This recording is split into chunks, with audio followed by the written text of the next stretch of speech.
изненадна што владата ја дерогира прво функцијата на собранието и што вие тоа го дозволувате како коалиционен партнер. Јас тука немам вина.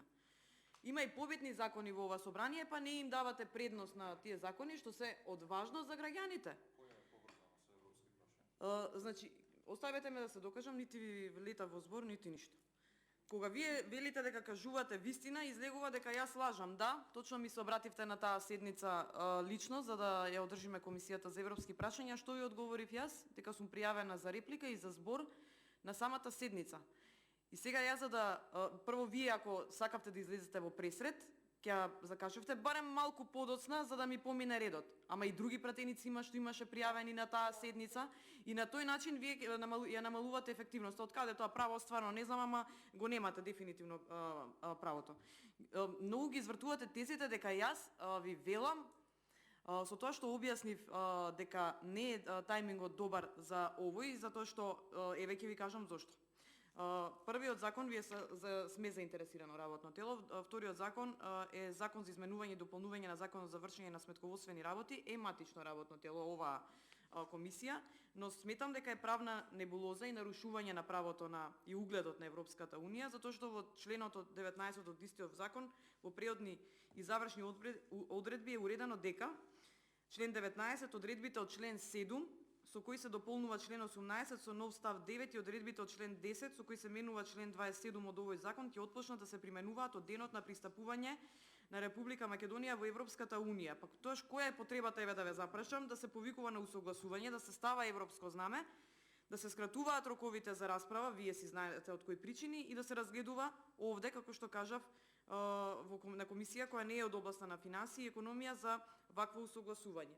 Уште еден доказ дека го злоупотребувате европското знаме.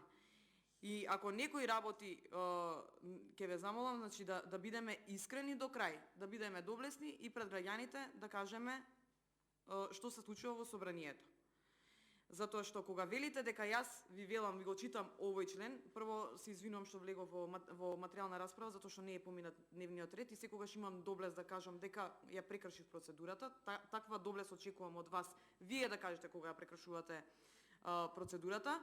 Но навистина јас кога елаборирам на процедуралните забелешки, вие на крај да констатирате дека ако не влегуваме во Европската унија, дека собранието не треба да работи, не, напротив, мнозинството треба да сте одговорни и да работите, затоа што единствени што работиме и што сме посветени нонстоп што сме во собрание, сме опозицијските пратеници, затоа што на комисиите и на седниците немате кворум.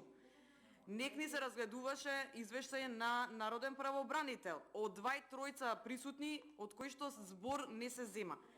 Ако имаме дали имаме побитни закони, да, и треба да се стават за доброто на граѓаните. Вака, значи, вие дека трпите тортура, која тортура ја трпиме ние, господја Калевска, ќе ве молам, значи, џабе носиме етички кодекс овдека на однесување на пратеници, кога вие немате трпение да ме сослушате како опозицијски пратеник.